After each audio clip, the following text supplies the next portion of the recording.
bienvenidas y bienvenidos todos a esta nueva actividad de la Casa de Alicia, en este formato que hemos dado a llamar la Casa de Alicia Virtual. Si bien con la gran mayoría de ustedes, por suerte, ya nos conocemos, corresponde en el inicio de esta actividad presentarme. Mi nombre es Beatriz Miranda, soy profesora de literatura egresada del Instituto de Profesores Artigas, especialista en Historia del Arte y Patrimonio por la Facultad de la Cultura del CLAE, y desde el 2014, por el concurso de proyectos de gestión cultural, tengo el desafío y la alegría de ser la directora de esta dependencia cultural del Consejo de Educación Secundaria, la Cátedra Alicia Goyena, que todos ustedes saben, en esta gestión la conocemos más y nos gusta llamarla más la Casa de Alicia.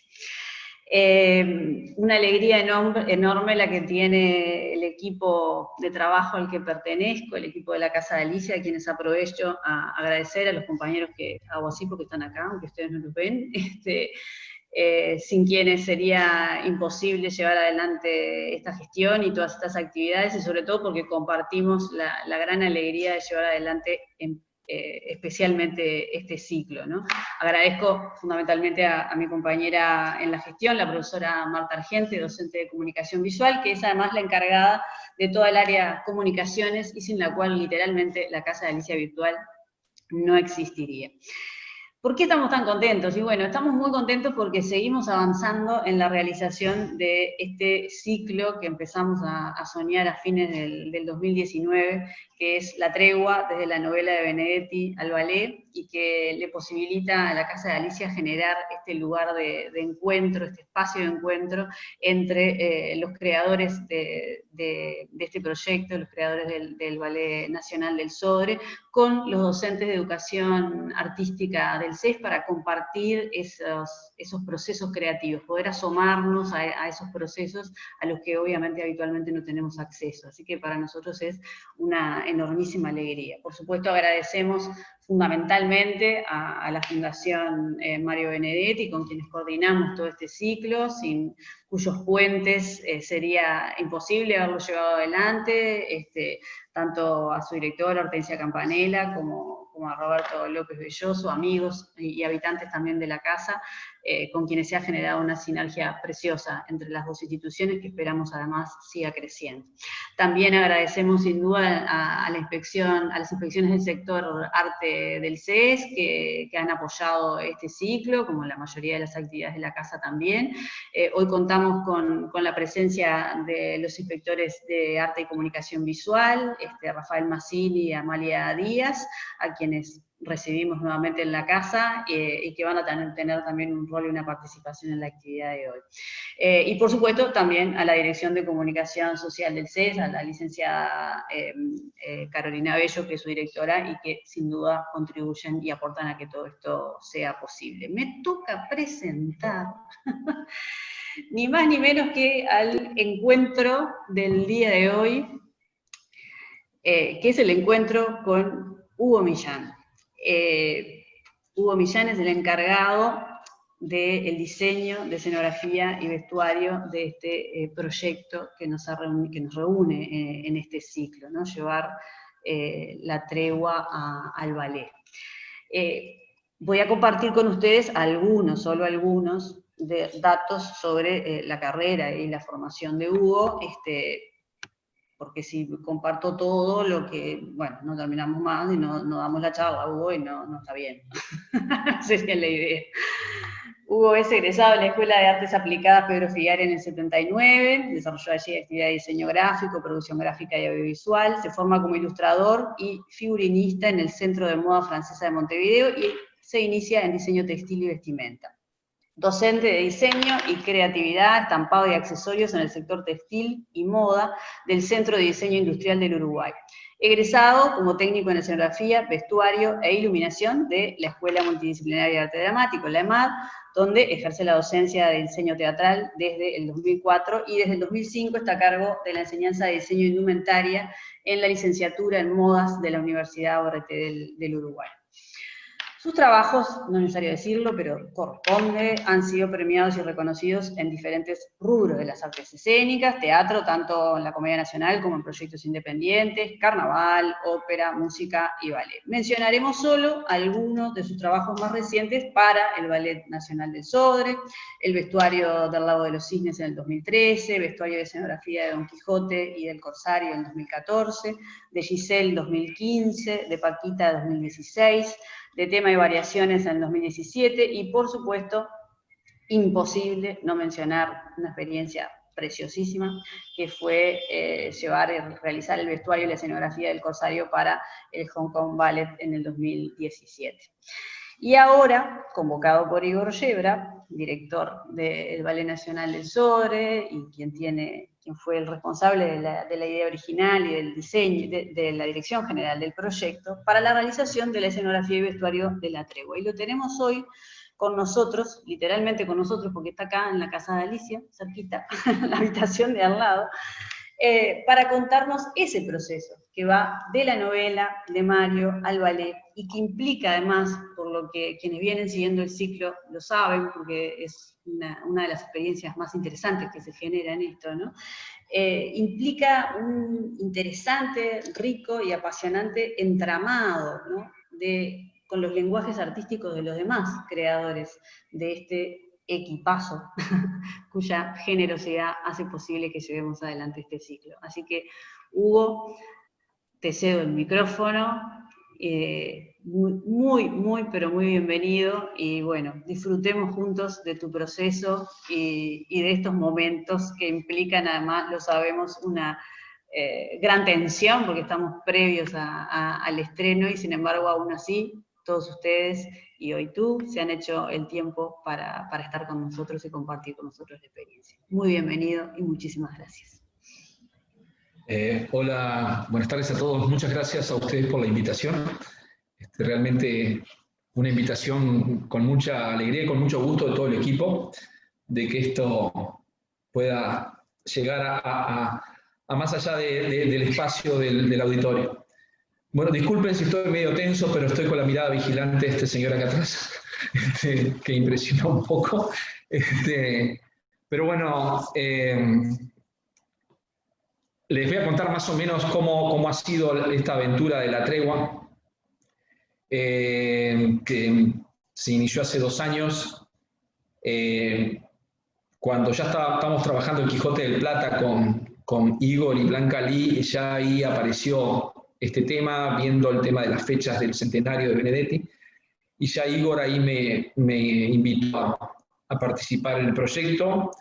Primero desde el vestuario, quiero que tú hagas el vestuario, después veremos la escenografía, quién la hace, pero la cuestión que después terminé en el paquete haciendo las 2 cosas.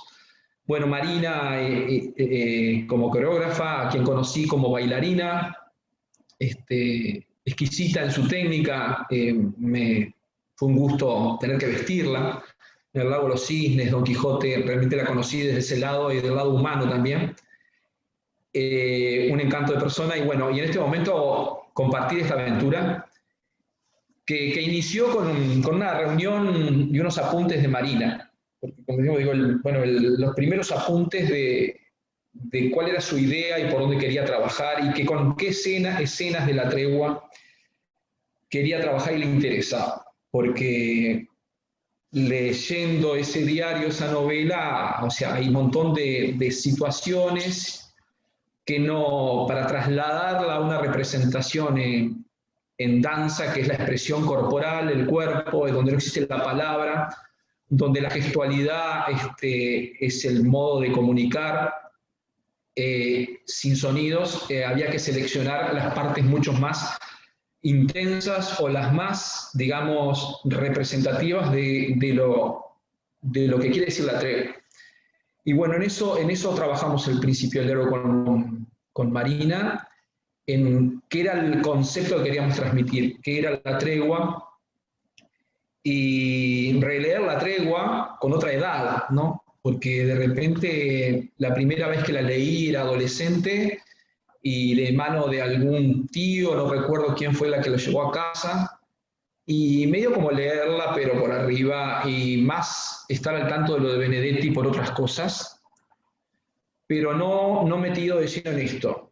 Después sí con el tiempo leerla, con otra edad, pero para mí fue clave volver a leerla a esta altura de mi recorrido de vida. Fue muy removedor porque Martín está en su cabeza, lo único que piensa es qué será después de su jubilación. Y los primeros 4 meses que trabajamos con Marina, mirando de a ratos, ¿no? Porque no teníamos un tiempo dedicado 100%. Pero resulta que cuando me metí de lleno a trabajar en esto, a mí me estaba pasando más o menos algo lo mismo. Yo me estaba retirando, me jubilaba. Y tenía por delante ¿qué vendrá después?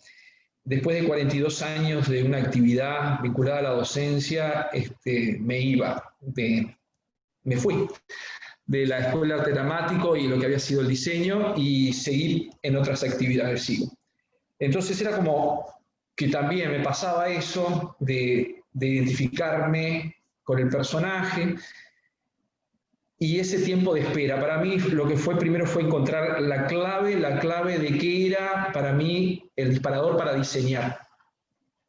Y bueno, el disparador, esa cosa, ese hermetismo, esa angustia, ese encierro en uno mismo ante la incertidumbre de lo que será el después. Porque en definitiva uno tiene que reinventarse, o sea, hacer otras cosas. Muchas horas de la vida de uno están vinculadas al trabajo, al relacionamiento en mi caso, con alumnos, ese sentirse siempre ayornado porque estás trabajando con gente que te transmite esa energía, y de un día para el otro achicar esa cantidad de horas, ya no más madrugar, ya no más tener clases hasta las 12 de la noche. Ese vacío, que si bien se ocupaba de otras cosas, que también tiene que ver con mi profesión y con la docencia en otros lugares, fue como el abono para poder yo trabajar esto y entrar a ver el diario ese para atrás y para adelante, y entonces entender, por ejemplo, para mí fue importante que mi opinión, lo que yo veía de Martín, que Martín veía la vida a través de la vida de los otros. O sea, él no veía la vida por sí mismo, por sus acciones, no, porque él quedó viudo joven y hasta en un momento parece que busca que le tengan piedad o lástima, y a partir de eso dejó de vivir. Entonces siempre la vida fue a través de los hijos, o la rutina y su trabajo y su perfección en el trabajo y en las reglas del juego correcto, hasta ese momento clave en que pasa este encuentro, donde se le sacude la estantería, se muere todo, pero todo el cuento está contado a través de una ventana. El cuento lo escribió Benedetti en esas horas del almuerzo al mediodía, como cuenta él, pero entonces el que conoció el Sorocabana, por ejemplo, yo estudié en el Sorocabana, cuando reinicié, hice otra vez bachilleratos de noche nocturno, en el Sorocabana de la Plaza Cagancha. Uno acampaba y pasaba y miraba por esos ventanales la vida de la plaza y todo lo que pasaba por Montevideo, en una esquina muy clave. Y lo mismo pasaba con el Sorocabana de la Ciudad Vieja, donde está la City, donde está toda la oficina, todo el mundo de negocios, y al mediodía es un hormiguero. Y entonces el ver esa vida a través de una ventana para mí también fue otro de los disparadores para trabajar el diseño.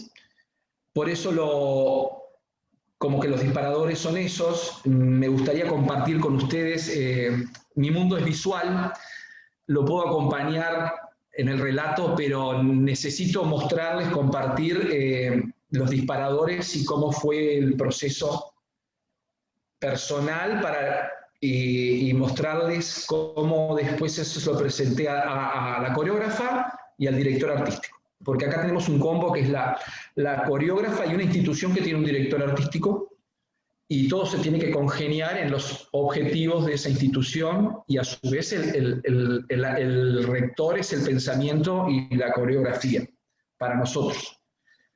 Entonces me gustaría compartir con ustedes pantallas sobre eso para ser un poquito más quizás específico en las cosas por las que estuve viajando para encontrar el lenguaje en escena. Diseño en escena, le digo yo. O sea, porque yo hago escenografía, vestuario, pero en definitiva lo que nosotros hacemos es diseño en escena, porque es colocar algo que no es el diseño teatral.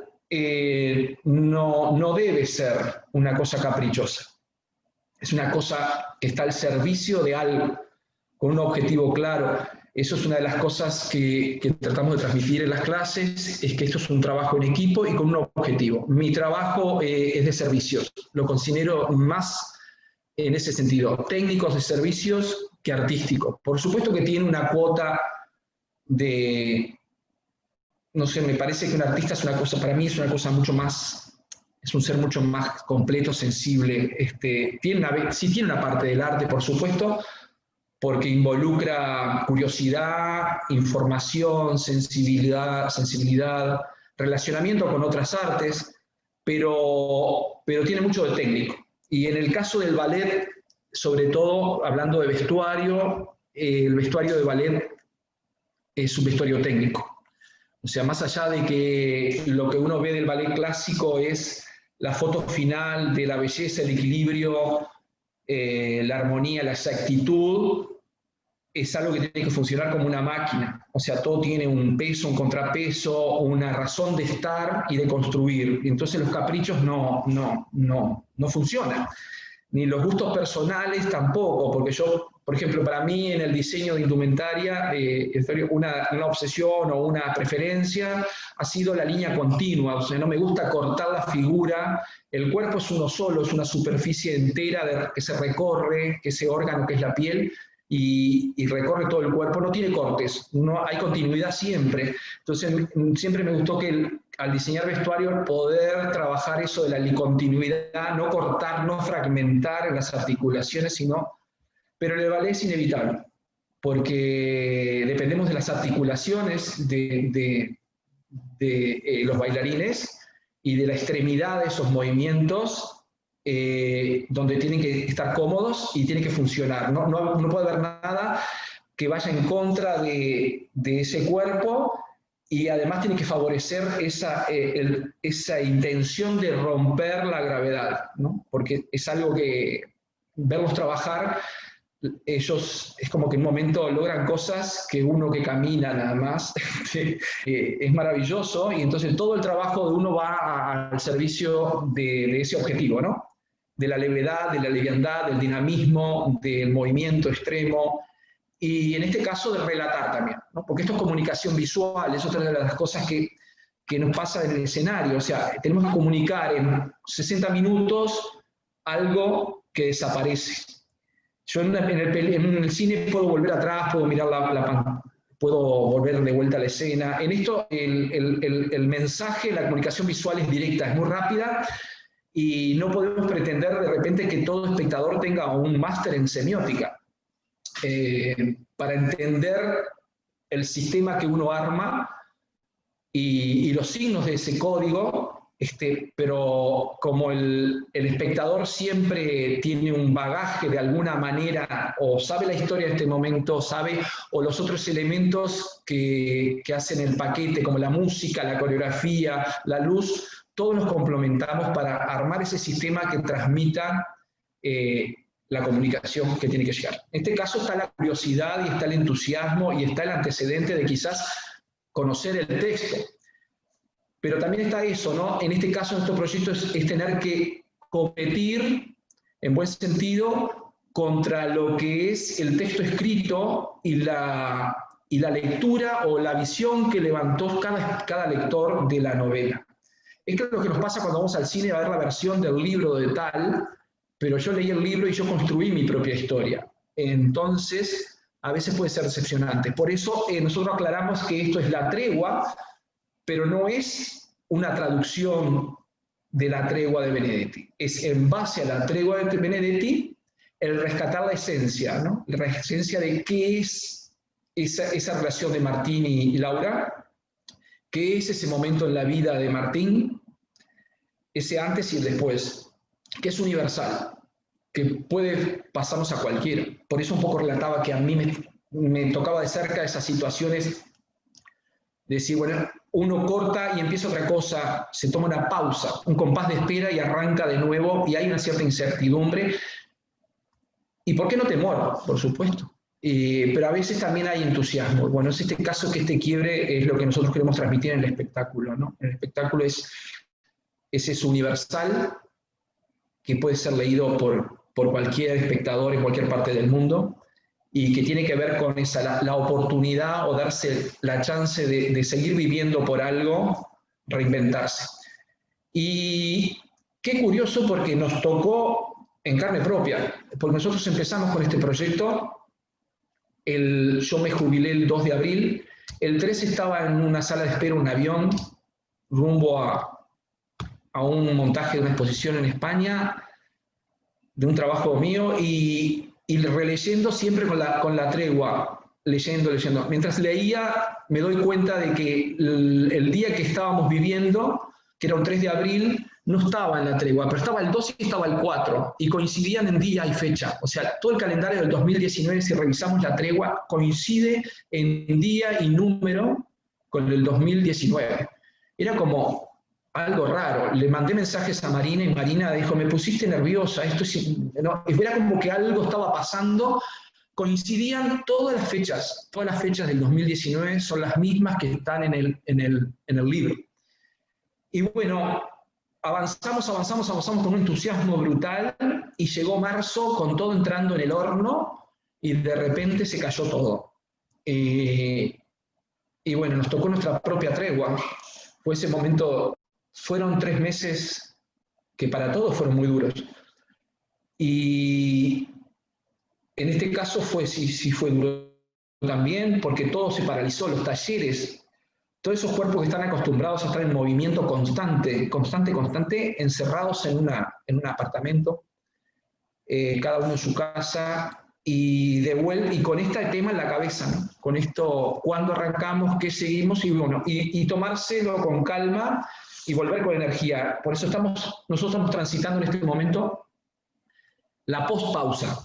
Pasó la tregua para nosotros, y ahora estamos en este vértigo de viendo la segunda parte de esto, con mucha efervescencia, con mucho entusiasmo, con mucho agotamiento. Hoy les comentaba que hoy fue un ensayo de resultados felices, de alegrías de todos, porque entramos en una etapa hace 15 días, 10 días que entramos al escenario. Entonces todo esto que se creó en la cabeza, técnicamente, que cumple con todo, pero cumple con todo técnicamente. Hasta que uno no entra en el escenario, no se comprueban las cosas. Entonces hay momentos de decisión fuertes, momentos de decisión tanto en la coreografía como en mi trabajo de diseño, o en las luces de diseño, o en el sonido, en todo. O sea, fueron días de repente tomar decisiones, decir, esto no va, o de encontrarle a la escenografía, por ejemplo, otra posibilidad más allá de todo lo que habíamos previsto.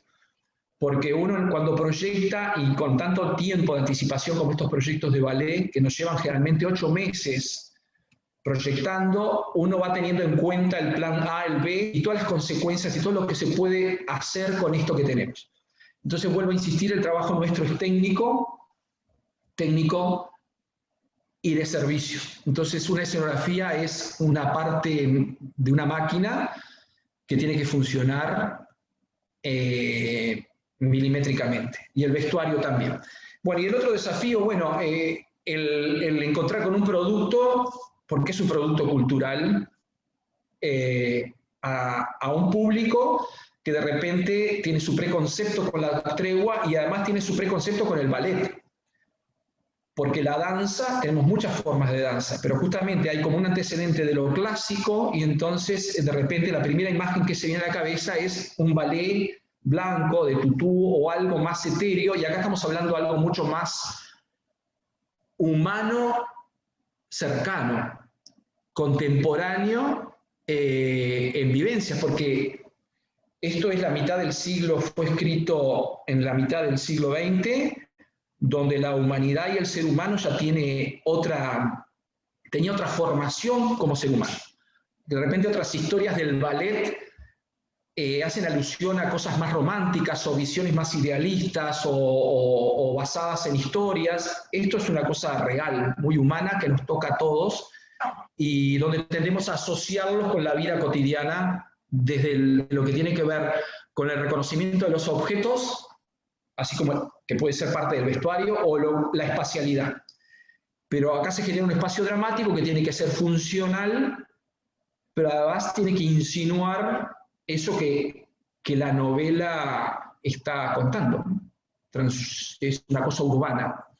Una cosa urbana donde lo cotidiano y el ritmo ciudadano está presente en la novela. Entonces eso lo tenemos que trasladar ahí. Por eso la música de Luciano Suberbiel recoge esa fusión de música ciudadana.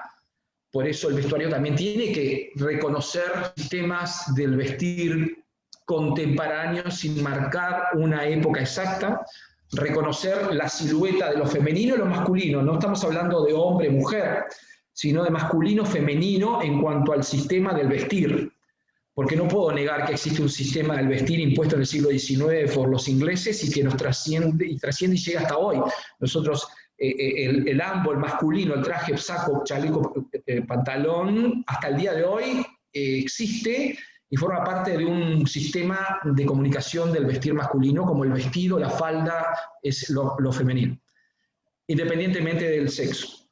Entonces todas esas cosas, fusionarlas para comunicar una novela donde el hombre, mujer existe, lo femenino, lo masculino existe en la relación de los personajes y en la historia.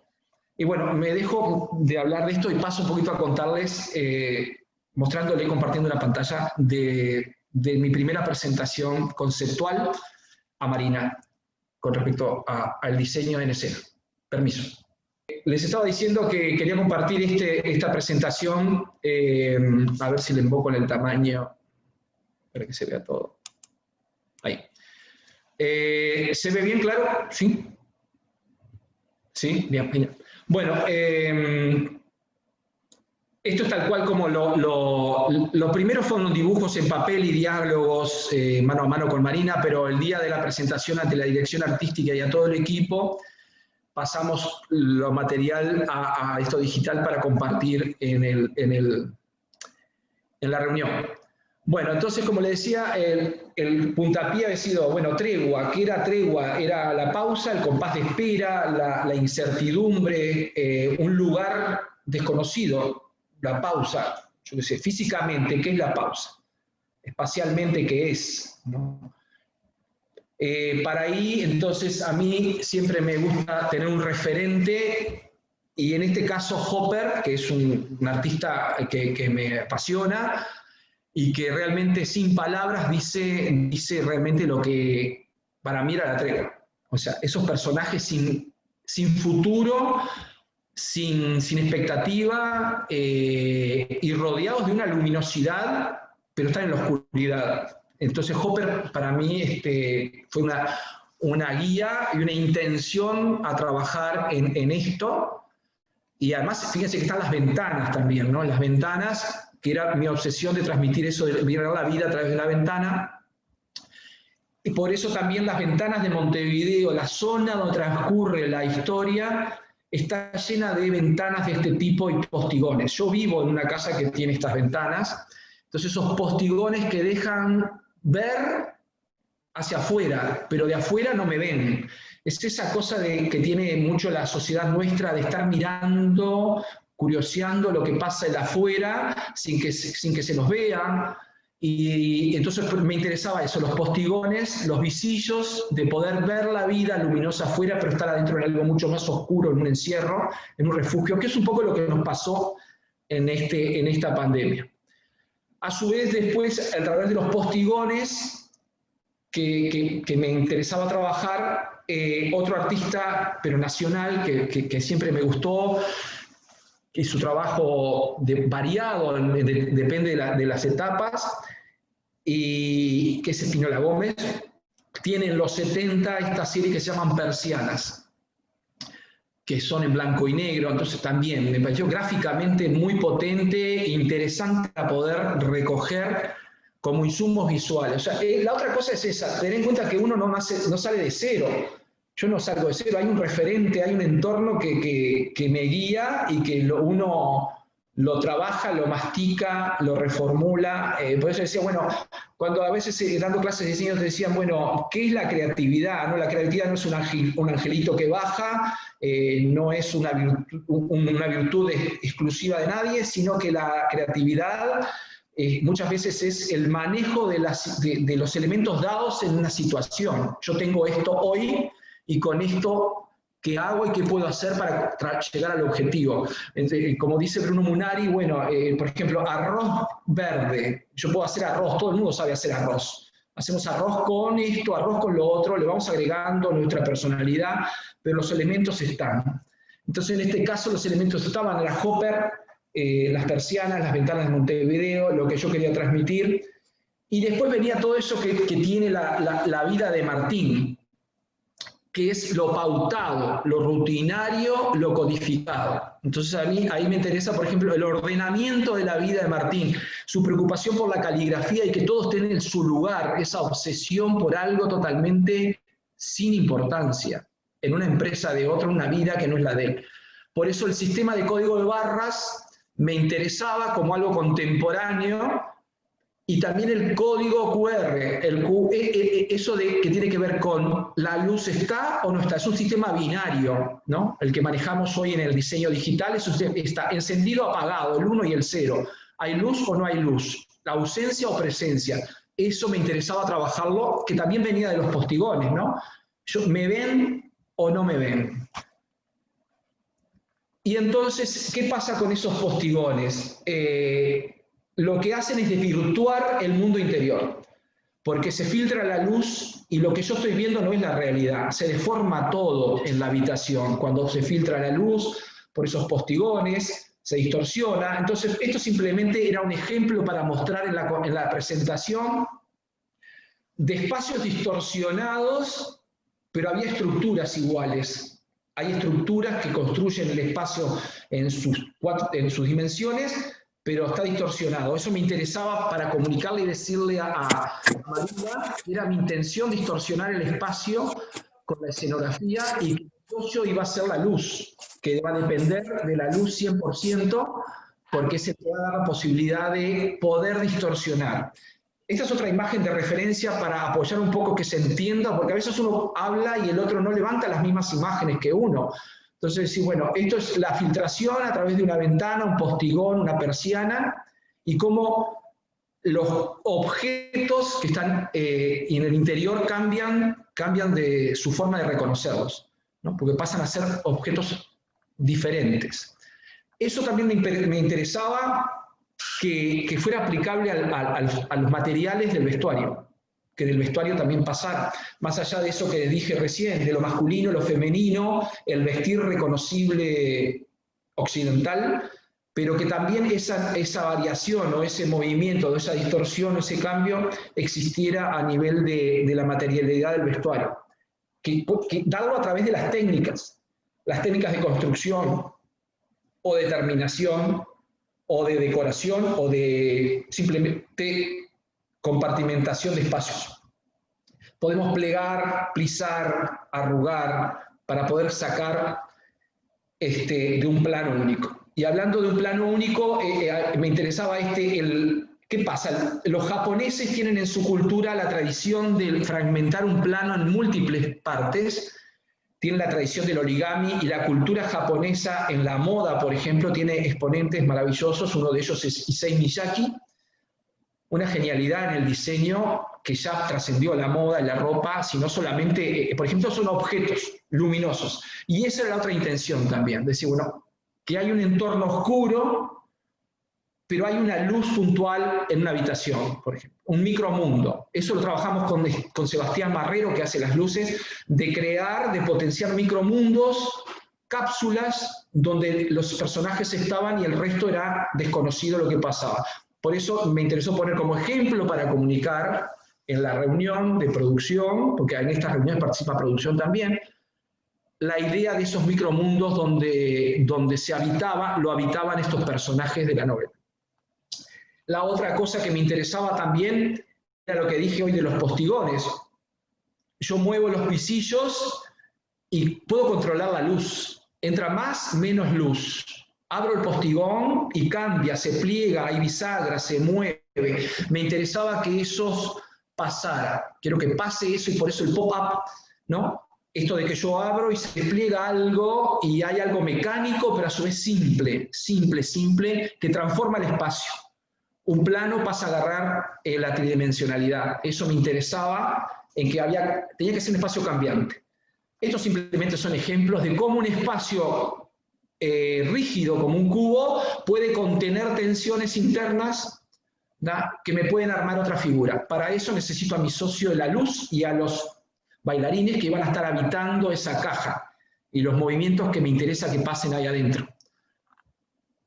Esto es un ejemplo de una construcción de una silla que casi camina sola. A mí me interesaba eso, la posibilidad de que por medio de mecanismos la escenografía se mueva o que parezca que se mueva, que tenga la intención y se movió, ¿qué pasó?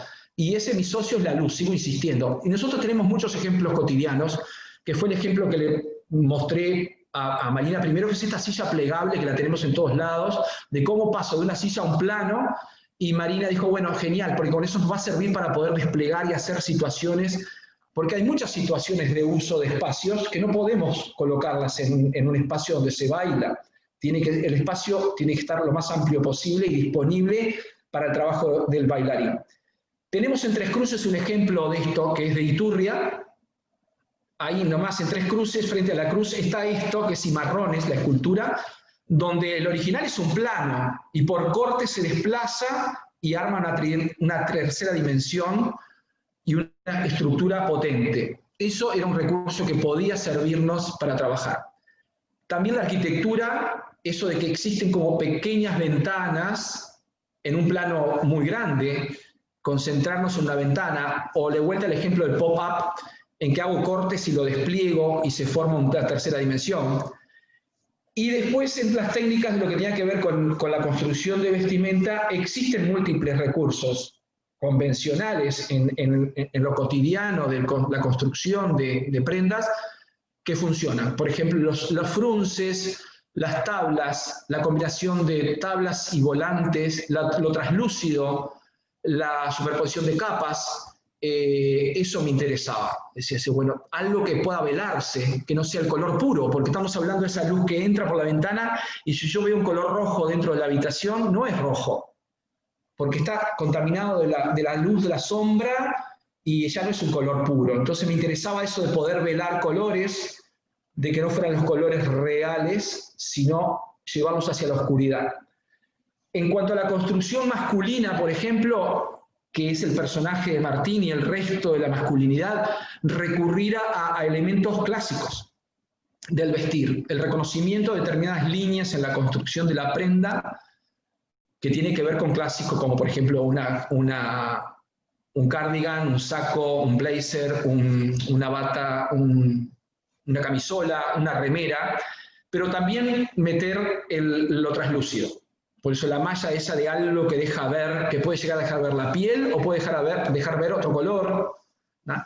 Y bueno, ahí entramos en el color. En el color y en un poco a bocetar qué pasaba con ese espacio. Ahí hay unos dibujitos rápidos, que una de las cosas que yo visualizaba era que ese espacio, el espectador lo veía como un plano entero, pero los actores estaban como adentro de una milhoja, que había una multiplicidad de planos que se repetían hacia el fondo del escenario, donde podían pasar situaciones como en calles, y podían filtrar la luz, y que podía haber distintos colores interceptándose entre ellos. Eso fue como la primera visión para trabajar la distorsión, lo traslúcido.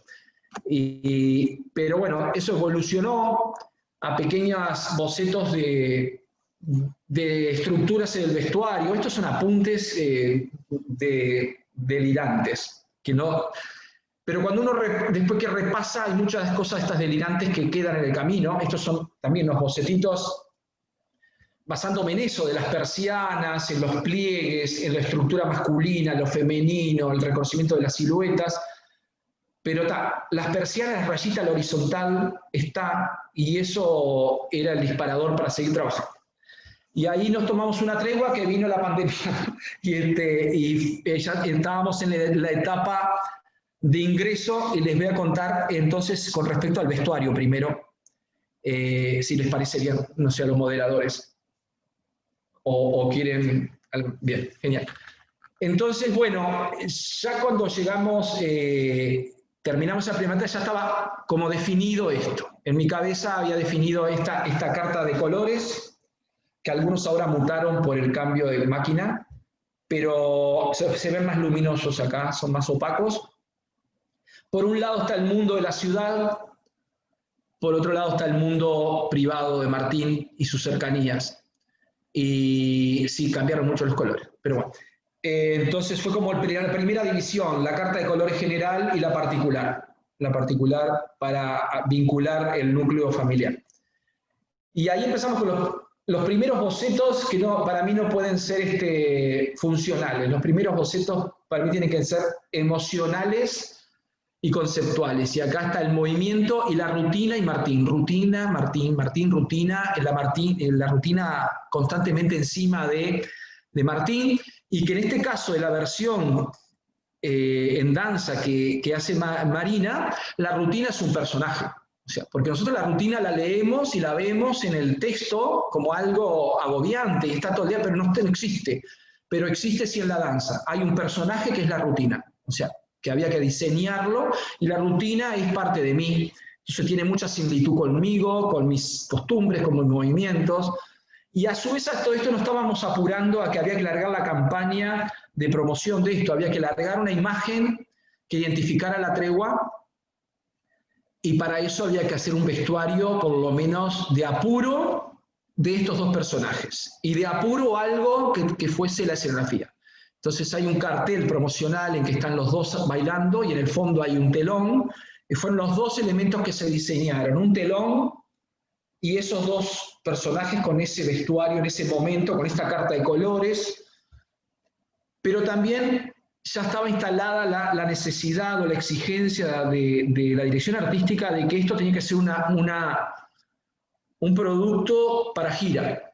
No era un espectáculo que se iba a instalar en el auditorio y no se iba a mover, sino que la intención era que viajara al exterior y que viajara también al interior. Entonces uno tiene que pensar en las variables espaciales y de los elementos que se utilizan adaptables a determinados espacios que de repente no tienen las condiciones que tiene el auditorio. Porque esas son las otras cosas. El haber, por ejemplo, conocido la gira, acompañar la gira con ellos el año pasado, comprobar que hay un montón de lugares a los que vas que no tienen las condiciones que tiene el auditorio. Eso ha sido una ventaja a la hora de generar y poder construir estos proyectos. Entonces, bueno, estos personajes fueron como los primeros que surgieron, moviéndose Laura y Martín, simplemente desde el cuerpo, desde lo femenino y lo masculino, y ese latir, el latir del corazón para mí era importante. Entonces el corazón fue ya una pieza de diseño desde el inicio, que iba a estar presente. De alguna manera, ese corazón que estaba quieto de Martín vuelve a latir y tiene que estar presente en el diseño del vestuario. Y bueno, estos iban por ese lado. Iban por la expresión del cuerpo, por la invasión de algo vibrante. Empezaron los primeros bocetos justamente desde la primera piel, lo que está contra el cuerpo. ¿Qué van a tener esos personajes? Estos personajes en algún momento van a tener que exponerse y mostrarse tal cual son. Y el mostrarse la desnudez me parece aquí importante. Y la desnudez en ellos tiene que ser una malla. Y ahí venía también lo que decía el texto, ¿no? El recuerdo que tenía Martín de Isabel, su mujer difunta. Su recuerdo, cuando uno lo lee, no logra recordarla, no tiene la imagen, no puede verla, no recuerda cómo era. El único recuerdo que tiene de su mujer es del tacto, de recorrer el cuerpo, porque ni siquiera era recorrer el cuerpo en un lugar luminoso, no. Ellos, la intimidad transcurría en la oscuridad. Entonces, no hay, el conocimiento del cuerpo del otro es por el tacto. Entonces, su memoria es táctil. Entonces, me parecía que el cuerpo, y con Avellaneda lo que le pasa es todo lo contrario.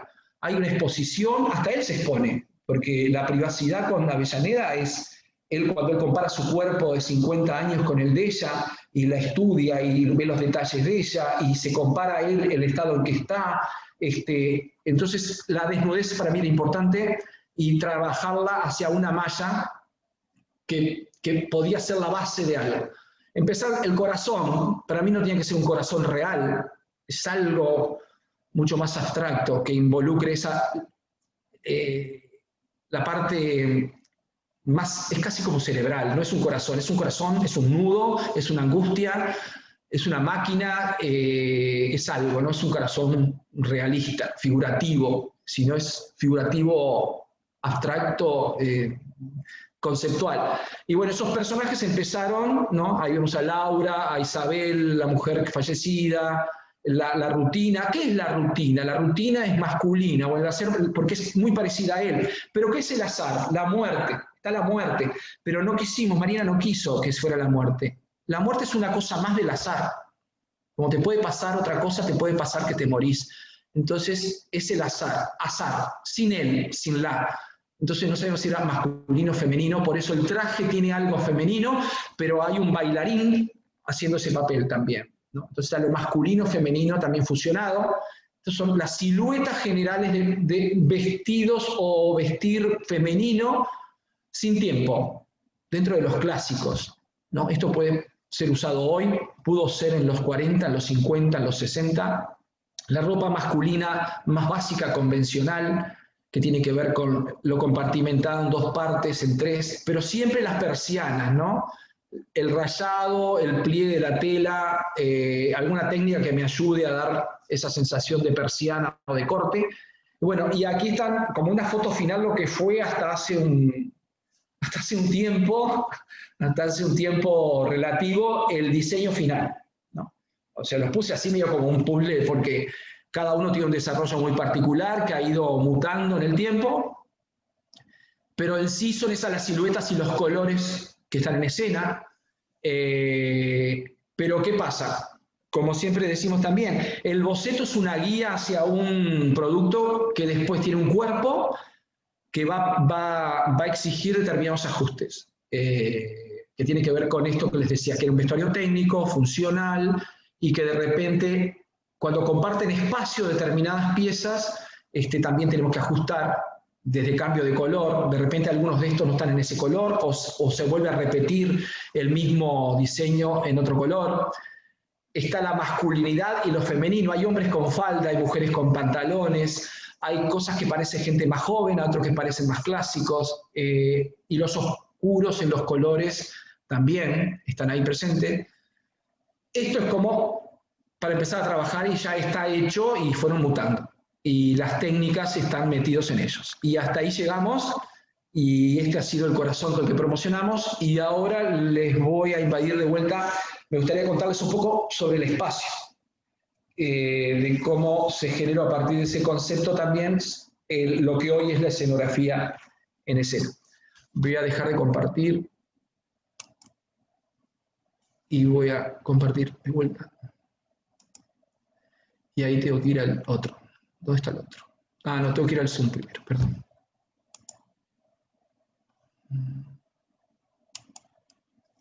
Tengo que ir aquí. Y estás acá. Y ahora voy a... No me diga que me descolgué de vuelta, ¿no? Mira.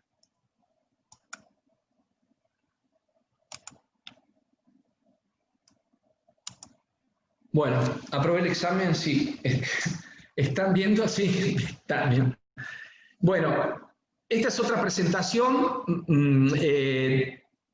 Ya ha avanzado el trabajo, ya ha avanzado, porque como les decía hoy, lo primero fue el telón, que cumplía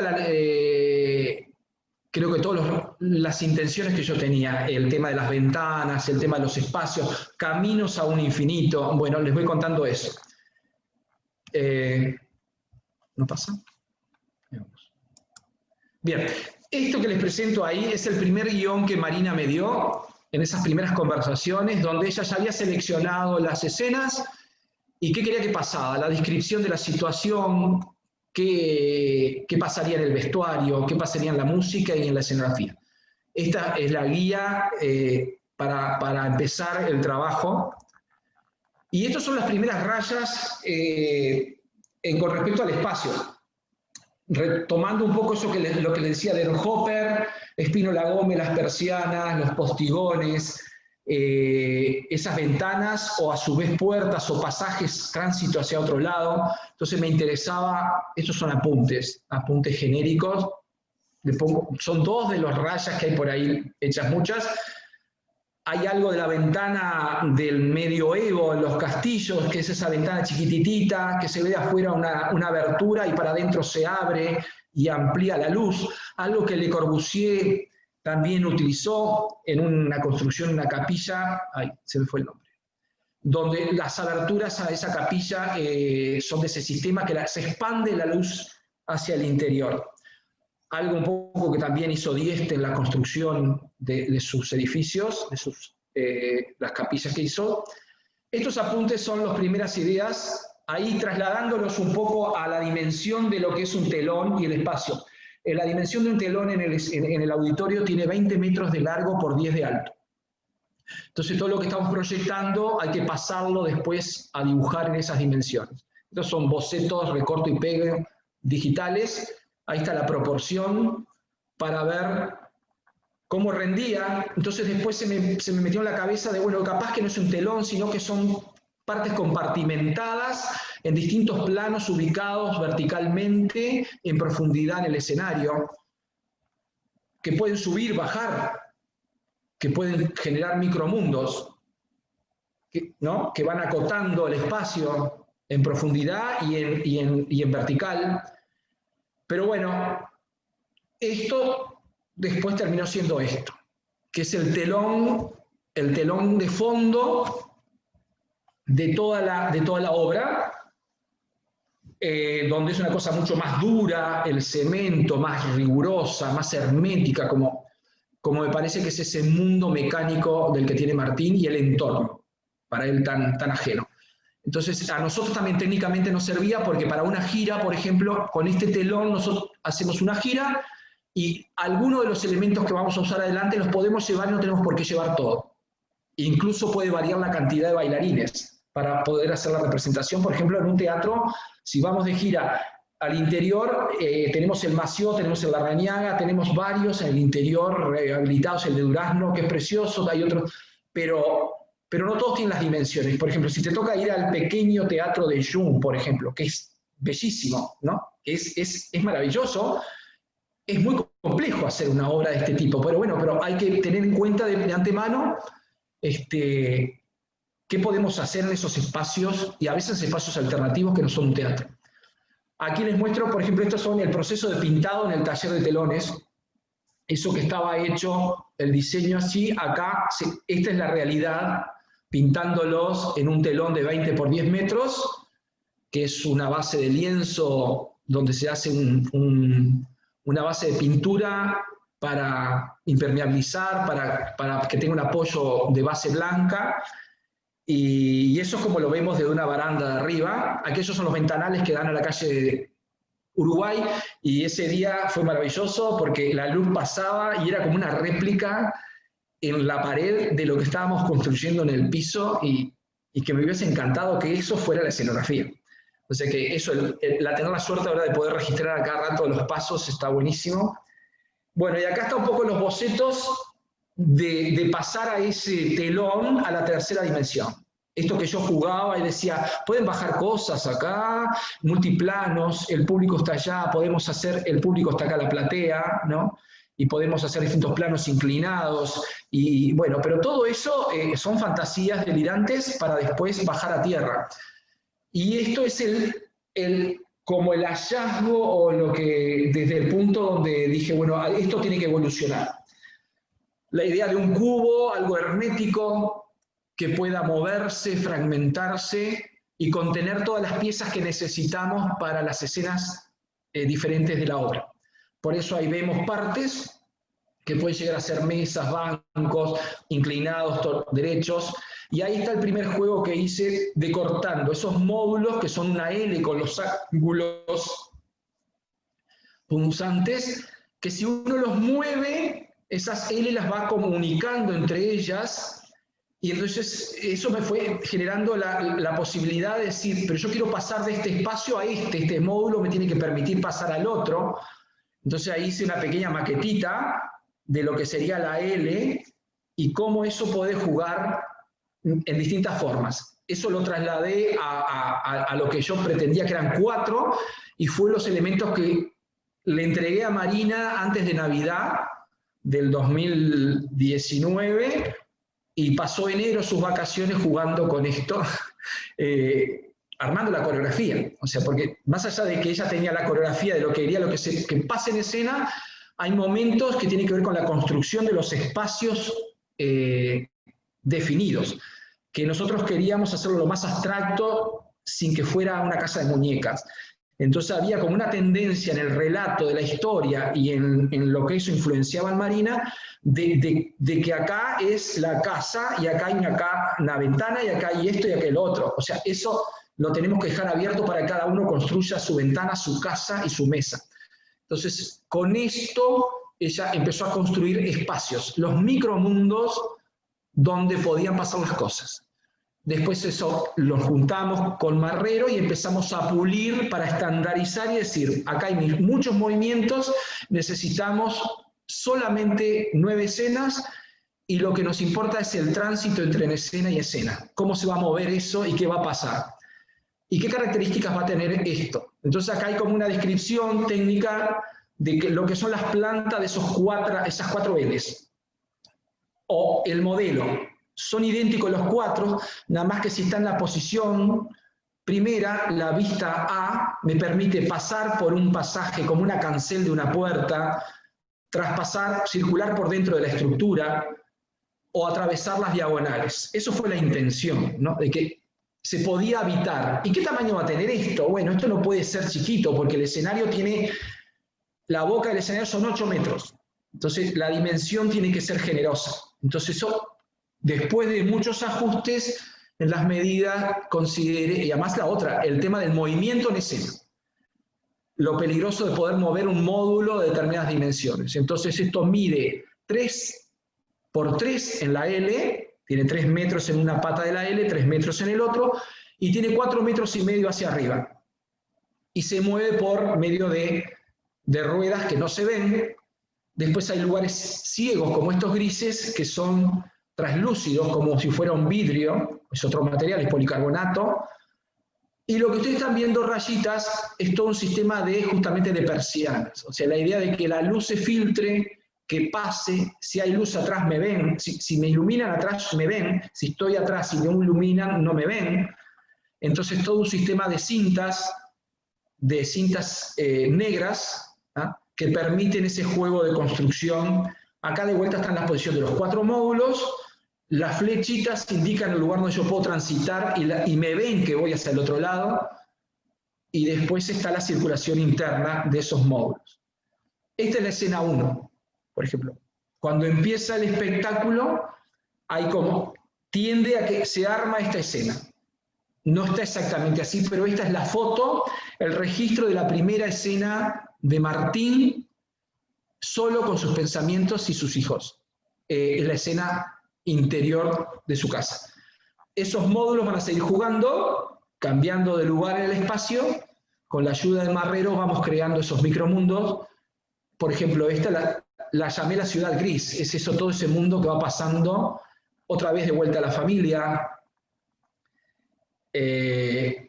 La segunda parte, la oficina. La oficina también tenía otro desafío. La oficina tiene que tener escritorios.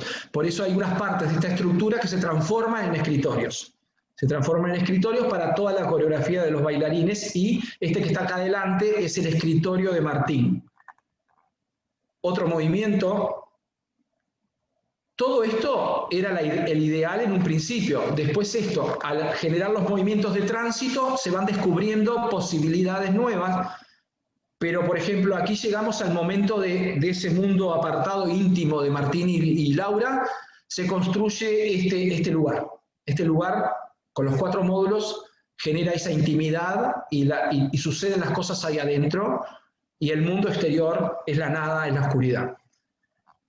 Vuelve a moverse, se mueven, y ahí interactúan los bailarines. Los propios bailarines, la gente que va en la ciudad moviéndose, es la que traslada estos módulos. Esta es la escena terrible de vuelta. Salgo de la oficina cuando la llamada, que no es una llamada, pero bueno, es la situación de cuando llega la noticia de que Laura murió, y este es el final de Martín solo nuevamente. Bueno, estas son las 9 escenas, básicamente. Esto es algo de cuando allá subimos las cosas al escenario, allá está el telón en el fondo, todavía arrugado, acá se ve algo de las estructuras, cómo se empiezan a cruzar las líneas y la luz ayuda. Acá es una foto desde atrás, desde el telón, hacia la platea. Allá está Marina sentada con sus apuntes en un ensayo. Y bueno, y esta es nuestra invitación a ver la tregua. Y bueno, hasta aquí llegué. Ahora quedo a disposición para lo que quieran, o alguna consulta sobre lo que vimos, o sobre lo contado. Dejo de compartir. Bien. Espero no haberlos aburrido.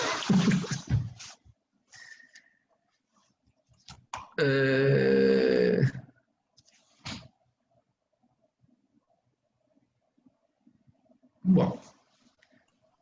¿Estoy diciendo algo mal? ¿No? ¿Me escuchan? Sí. Te escuchamos clarito, Hugo. Quedamos todos como pensando mucho. Bueno.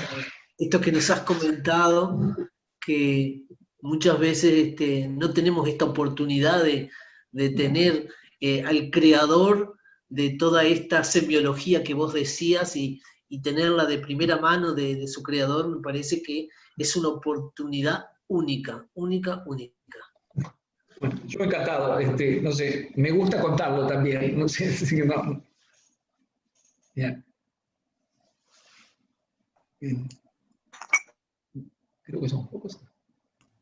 Hugo, aquí preguntan un poco en relación al tiempo inicial, desde que medianamente se concibió la idea a empezar a bocetar, a llevar cosas al papel.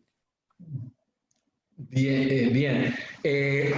Cuando me llega la invitación para participar, yo estaba con otro proyecto. Venía ese año, se estrenó La Bella Durmiente, yo hacía la escenografía y Ágata Ruiz de la Prada hacía el vestuario, y enseguida vino El Quijote del Plata, pero entre medio llegó la propuesta de la tregua. En una cosa, cuando te lo dicen y la dejas, bueno, sí, genial, lo incorporo, gracias, después sigo, porque El Quijote del Plata me demandó mucho tiempo también. Entonces, hasta que en un momento dije, uy, a la tregua, vamos a buscar el libro para releerlo.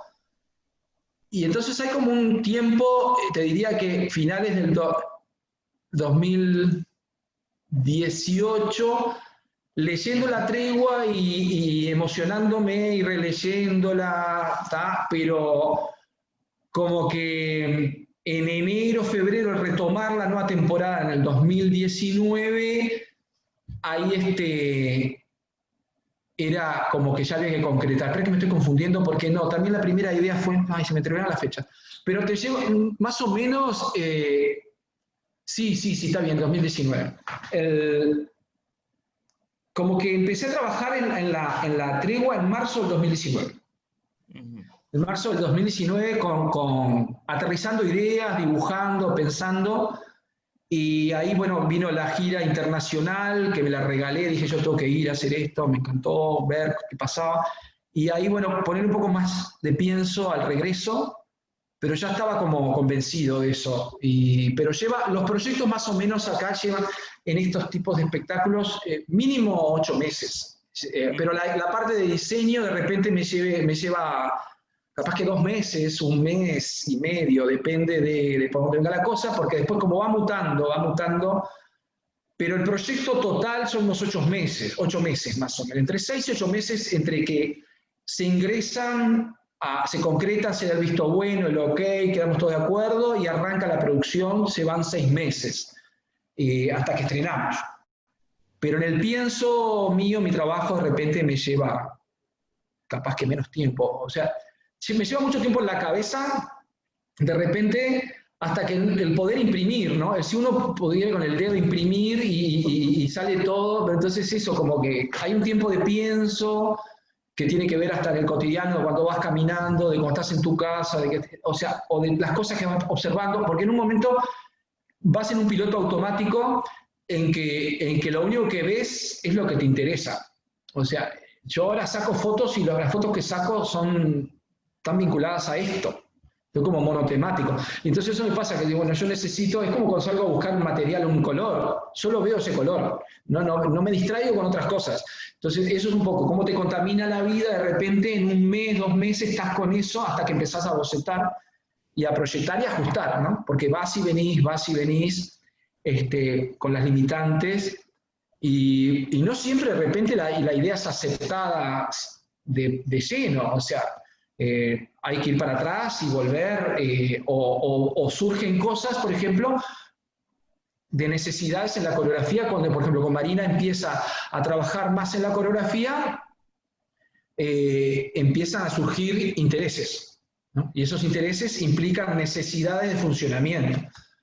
Y eso implica rever determinadas cosas, pero ya te digo, un proyecto 8 meses, 6 meses, desde que entra a que se termina, se estrena. Sí, y esa articulación entre intereses y presiones también, entre comillas, como cuando planteabas lo de que, bueno, había que empezar la publicidad y había que definir la figura. Claro. Y eso Exacto. como que cruza los procesos también. Sí. Y en ese caso, por ejemplo, eran 2 personajes nada más, pero había que hacer el vestuario, había que hacer la sesión de fotos, tenían que bailar algo que estaba pensando Marina para la coreografía, y después reverlo y ver cómo funcionaba a nivel de gráfica comunicacional, que hay otro equipo que se dedica a eso, ¿no? Dentro del BNS está eso, el comunicar, el estar informando constantemente eso. Ya te digo, es una máquina grande que de repente en otros espacios de creación, de repente me lleva menos tiempo, porque por ejemplo yo he trabajado en otras cosas, teatro, carnaval, y de repente el carnaval es todo muy condensado, por ejemplo, para mí, porque mi actividad docente me implica una dedicación hasta diciembre, entonces el tiempo de trabajo es mucho más condensado. De repente en el teatro un proyecto tiene un desarrollo de 3 meses. Entonces es más corto porque 3 meses es todo, ensayo, diseño y realización y estreno. En carnaval, como te decía, de repente me han llegado periodos que son 45 días, 60 días, 50 días y nada más. Pero en este caso es maravilloso de repente el desarrollo de este trabajo en un tiempo, digamos, lógico, ¿no? Lógico, de decir, bueno, hay momentos que se concreta y la idea tiene que estar porque tiene que estar la producción. Porque la producción tiene el tiempo real ¿y qué pasa? Es una máquina, el auditorio de producciones hasta ahora, hasta el momento de pandemia, que se solapaban, se pisaban proyectos. Entonces, cuando vos estás con un proyecto en el escenario, hay otro que está siendo realizado y hay otro que se está reestrenando y que implica también una dedicación de parte de todos los talleres y los equipos. Entonces hay como un engranaje que está en movimiento constantemente y que estamos 100% para esto. Claro. En algo de eso también tenés que pensar cuando vas proyectando, ¿no? Y eso es lo que hacen los talleres de escenografía de vestuario, es como piensan la logística para llevar adelante la producción, ¿no? Todo el equipo de técnica, de producción, más toda la jefatura, el cronograma de cómo eso se va haciendo. Y bueno, ahora ya estamos jugados en esta etapa, ya está todo. Ahora aparecen esas cosas que de repente son vamos a lo general, vamos a lo que importa, y después, mira, vamos a ajustarle la manga. No, acá en 1 centímetro más corto el pantalón o más largo, será la semana que viene en el borde, porque primero está la generalidad. Por ejemplo, el personaje de Isabel, que es un personaje totalmente, que tampoco existe en la novela, pero tiene que materializarse en algo que es el recuerdo de él. Y es figurativo y es una prenda. Entonces eso también hubo varias pruebas en lo que tenía que ver con el uso de la... Aparecen, porque además por un truco o por una prueba que se hace en el escenario tiene que haber dos. Entonces también son esas cosas que surgen, y cómo comprobás después con la luz también, que hay cosas que hay que ajustar. O sea, estos 15 días son muy intensos. Muy intensos. Claro. Aparecen indudablemente acá en el chat muchísimos agradecimientos por la generosidad, por la apertura y la claridad en la comunicación de todo el proceso, y también algunas de las consultas están vinculadas a esas previsiones de adecuación para cuando se lleva a otros escenarios, ¿no? ¿En qué medidas ya están previstas? Como por ejemplo para escenarios más reducidos. Sí. En ese sentido, que fue una de las cosas que con Marina hablamos, e Igor también había puesto como exigencia en el proyecto, que era de valija, de viaje. Por ejemplo, esto nosotros, revisando la propuesta, podemos llegar a hacerlo con 2 módulos. De esos 4 que se dieron, lo podemos hacer con 2 módulos, y lo podemos llegar a hacer con un telón de fondo y 2 módulos. Eso, hola, me pareció feo. Y a su vez esos módulos que tienen 4,5 metros, están diseñados en 3 medidas, en 3 posibles medidas. Son 3 tramos distintos. El primer tramo tiene 2 metros, el segundo 1,5 metros y el último 1 metro. O sea que si yo tengo dificultades en la altura, le saco 1 metro y nadie se entera. Y 1 metro es mucho en un escenario, y sobre todo en la convivencia con la luz, porque si yo tengo un foco muy cerca de la estructura, pierde toda esa magia del espacio amplio donde el objeto tiene otra característica. Si yo lo ilumino de cerca, el grado de objetualidad de esa pieza se pierde, porque yo estoy buscando un grado, es un objeto de determinadas características, no reconocible, pero que yo puedo jugar en mi cabeza y construir algo. Ahora, si yo le pongo una lámpara al lado, lo que se evidencia es la materialidad y la técnica de construcción y la escala. Entonces ahí no funciona. Entonces el prever que en altura puede cambiar de acuerdo al espacio, también. Y el que no tengan que ser 4, puedan ser 2, también. O sea, funcionan para cualquiera de las escenas, siendo 4, siendo 2. Y después la mesa, que siempre se utiliza, los escritorios van a estar también, todo funciona. Pasa más o menos algo, te digo, porque de repente uno piensa que es más complejo la escenografía, pero en ballet una de las cosas más complejas es el vestuario, de repente. Porque en teatro uno diseña un proyecto para determinado actor, porque el papel lo va a hacer fulanito. Rara vez en un proyecto teatral el actor que está haciendo tal papel se va y viene otro a hacerlo.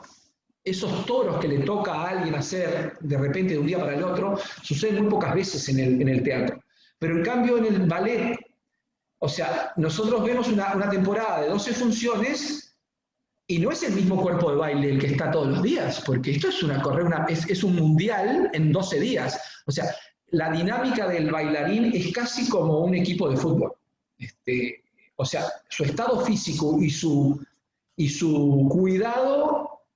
Yo tengo un elenco, los protagonistas, se me lastima uno y es una hecatombe, ¿no? O sea, y después vos tenés también todo un cuerpo de baile que está pensado en determinada distribución para hacer determinadas cosas, que también el elenco 1, el elenco 2 y el elenco 3. Y en el aire, acá soñando, hay un elenco 4 por las dudas, que nunca, ojalá nunca toque, pero el elenco 1, 2 y 3 entran en acción siempre. Ya sea porque se lastima a alguien, que por favor no, y más con este clima de hoy de que yo estoy acá y mañana me siento mal y se genera una cadena de encapsulamiento de gente, Entonces hay como mucho cuidado en eso, y el vestuario tiene que funcionar. Entonces, como yo explicaba el otro día, me preguntaba, dice, bueno, uno ve, a ellos los ve y dice, "Ay, son todos iguales", uno los ve como si fueran muñecos, es como si fueran, mirá, a todos son perfectos, ¿no? Porque cuando uno ve el conjunto, lo que tiene el ballet, por ejemplo, cuando uno repite un mismo vestuario, cuando hace una coreografía, lo que hace es minimiza el error, ¿verdad? Porque como somos todos iguales, lo que pasa en cualquier grupo donde yo repito un uniforme, ¿no? Veo, son todos iguales, parece que todos son tan exactos, por más que sean exactos, pero me ayuda a mentirme. Ahora, cuando todos esos personajes son 25 y son todos distintos, es mayor la exigencia para ellos técnicamente en cumplir con lo cronometrado o la exactitud de movimiento, por ejemplo. En este caso, una de las cosas que también pensando en esa posibilidad de gira, y después con la noticia con la llegada de la pandemia fue decir, acá cada uno tiene que tener su traje. No podemos decir que este traje lo va a compartir a alguien, porque generalmente se comparte. Hay un sistema de ajustes de movimiento en la técnica del vestuario, ya sea un tutú, para que funcionen distintos cuerpos. Técnicamente es posible y nadie se entera.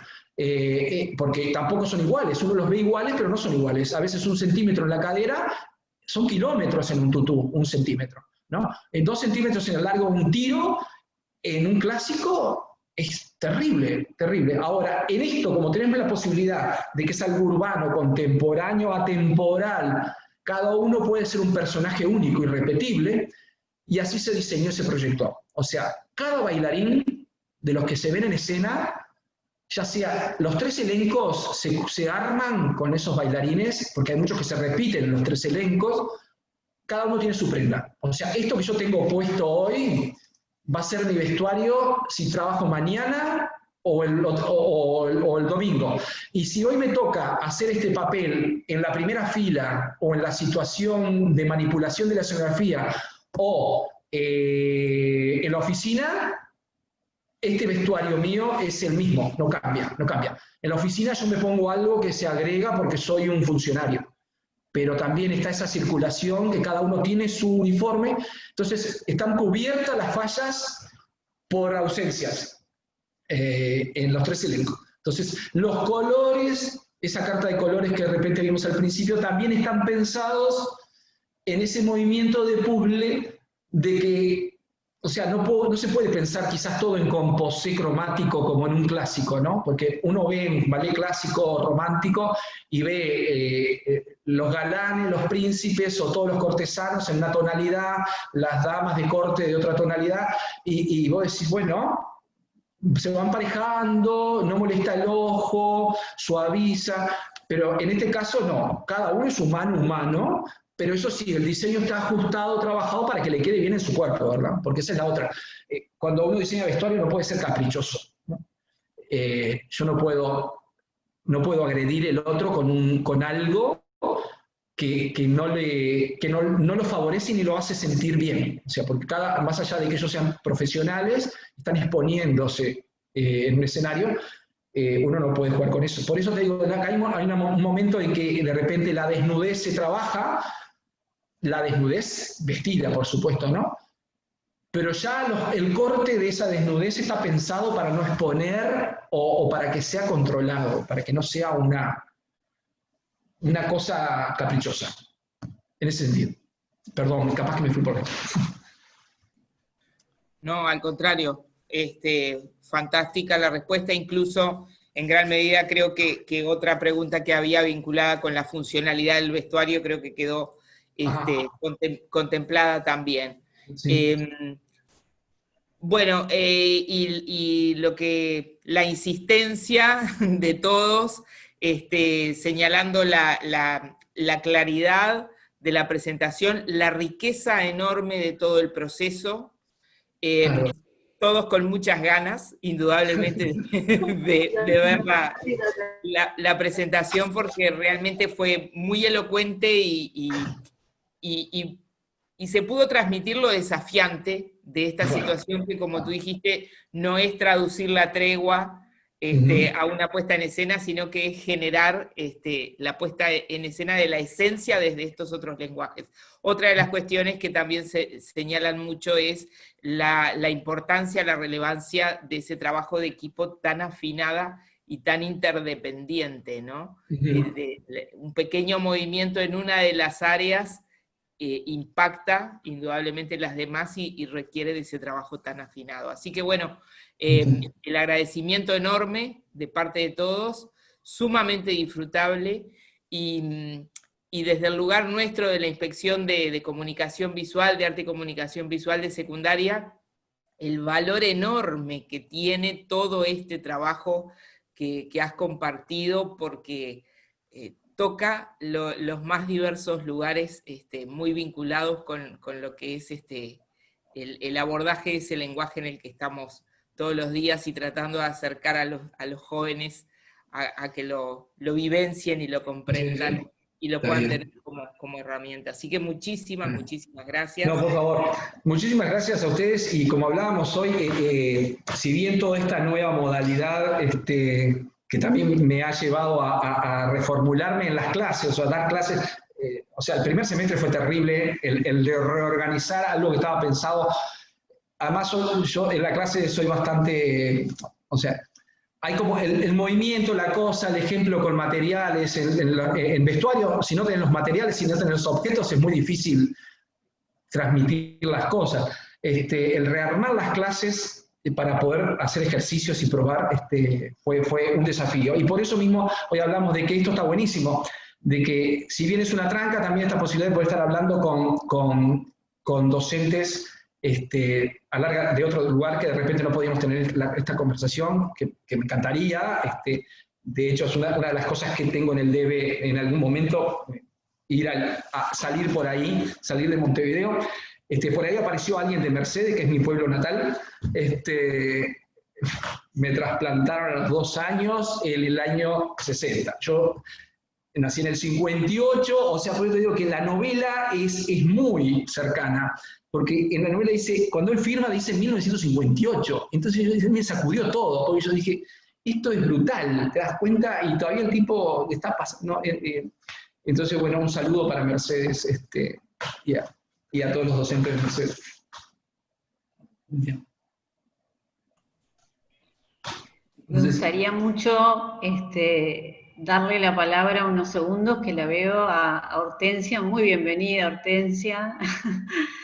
Ya habitante constante de la casa. Sí, pero bueno, queremos escucharte por pero en realidad muy poco, sí. Muy poco tarde. Pude asistir a toda esta charla, que realmente, Hugo, me resultó fascinante imaginar ese proceso de tu trabajo desde Hopper hasta lo que vamos a ver en pocos días. Realmente es muy interesante lo que significa el trabajo individual de tu cabeza, pero luego el contacto con la realidad y con los compañeros y con el equipo. Te agradecemos muchísimo los que estamos escuchando, y como tú sabes, la Fundación Mario Benedetti está encantada con que ocurra esto, y a todos ustedes,